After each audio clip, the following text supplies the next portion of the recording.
Za krížom je starý zničený plot a za ním sa črtajú akési kamene. V plote je diera a na jednom mieste je plot celkom zvalený na zem. Prekročila som ten zvalený plot a zrazu som bola na starom židovskom cintoríne. Za ním sa už rozprestierajú záhrady a polia. Židovský cintorín je malý, pomníky s hebrejskými písmenami, ktoré sú málo rozoznateľné, sa klátia na všetky strany. Hroby sú zarastené vysokou trávou a trnkami. Z nápisov neviem rozlúštiť vôbec nič. Zídem späť ku krížu a potom dolu chodníkom k východu cintorína. Nemám tu veľmi čo hľadať, nie je tu hrob, na ktorom by som chcela zapáliť sviečku. Hroby mojich blízkych sú celkom inde. Rozhodnem sa, že cez víkend tam zájdem. Celkom dolu popri prvom rade hrobov od brány chodí od hrobu k hrobu akási žena s krhlou. Usmieva sa na mňa. Pozdravím ju. Obráti sa ku mne, ako by chcela niečo povedať. Je v staršom strednom veku, oblečenú má sukňu a voľnú blúzku. Máte tu toho asi dosť však, veľa roboty. Poviem, aby som nejako nadviazala na jej úsmev. Očakávam príhody o príbuzných a okolnostiach, za akých zomreli. Starám sa o hroby tých, čo už nikoho nemajú. Odpovedá a stále sa usmieva.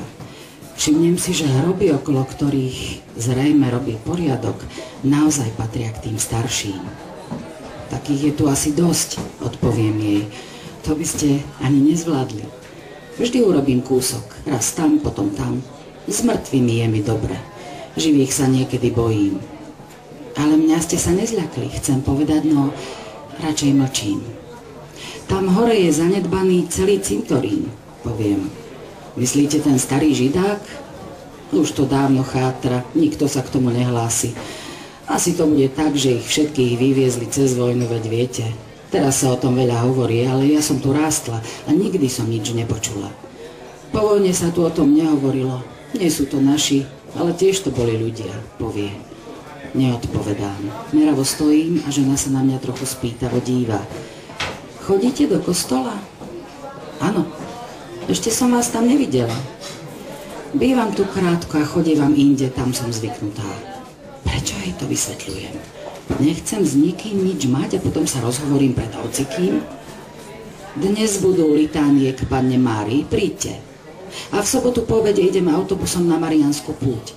Neznášam púte, vyhrknem a nie som si istá, či dosť nahlas. Žena sa neurčito usmieva. Tak dovidenia večer, povie napokon a obráti sa k ďalšiemu hrobu. Veď som jej nesľúbila, že prídem.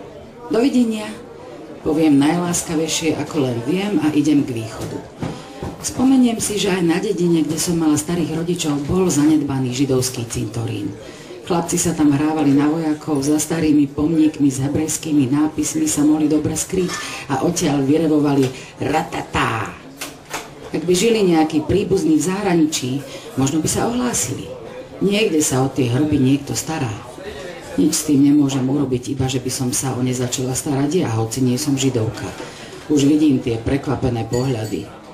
V okresnom meste, kam chodievam nakupovať, je stará polozrúcaná synagóga. Až teraz si uvedomím, že aj tam za tou synagógou je starý cintorín. Pôjdem sa tam pozrieť, aj keď je jasné, že nezistím nič. Komu mám toto všetko rozpovedať? Iba k tej trojnohej mačke. Možno ma vypočuje. Cestou domov z cintorína sa zastavím pri soške Panny Márie pod lipou za odbočkou do vedľajšej dediny. Pod soškou sú nastavané zaváraninové poháre so zvednutými kvetmi. Aké modré oči má toto židovské dievča. Vlasy také neurčito svetlonedé, tvár veľmi bledú, bez výrazu. Bude to asi nejaká menej podarená replika sochy z Lourdes. Čo všetko sa zrodí v ľudskej mysli a že sa to tak rýchlo a najmä úspešne ujme aj v iných mysliach. Matne si pamätám, že úbohá Bernadeta nebola s dielom spokojná, lebo jej pani bola vraj krajšia. No odvtedy sú po celom svete rozsiaté sošky panej odetej v bielom plášti vpredu predviazanom modrou šerpou. Ak by mali práve tieto obrazy odrážať mimozmyslový svet, tak neviem, kto by už chcel do neho naozaj vstúpiť. Ja určite nie. Už teda s týmito myšlienkovými pochodmi sa môžem zdôveriť akurát tak mojej čiernej, nemej tvári. Ako ju poznám, ani brvou nepohne. Ako sa len táto čudná biela pani vzdialila od Matky Božej s deckom v rukách, ktorá rodila, kojila. K tej sa mohli utiekať ženy matky i nematky a mohli sa s ňou stotožniť. Telo, rodenie, trápenie, tak ako v živote takmer každej. A tu len cukríkové farby a prázdny výraz tváre. No aj tak mi tá bezradná soška obložená kvetmi pripadá dojemná. Predstava zástupkyne Boha na zemi, čo sa ako jediná nechá od svojich synov a dcér ťahať za nohy či za plášť. Radšej si ani nesadnem na lavičku, čo je pri soche, lebo kto vie, čo všetko by mi ešte zišlo na um. Vyberiem sa späť do dediny. Idem s krátkou, ktorú som objavila len nedávno. Cestička vedie krížom cez pole, netrvá dlho a som uprostred dediny.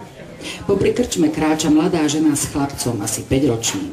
Z krčmy vyjde tmavý, strapatý chlap. Mami, to je čert? Spýta sa chlapča na celú ulicu. Áno, to je čert. Keď nebudeš poslúchať, vezme si ťa so sebou. A ty ma dáš? Opýta sa chlapec smelo. Matka hľadá povzbudivý úsmev na mojej tvári, ale ja sa obrátim za tým chlapcom. Viem, že tu na kraji dediny bývajú zo 3 rómske rodiny.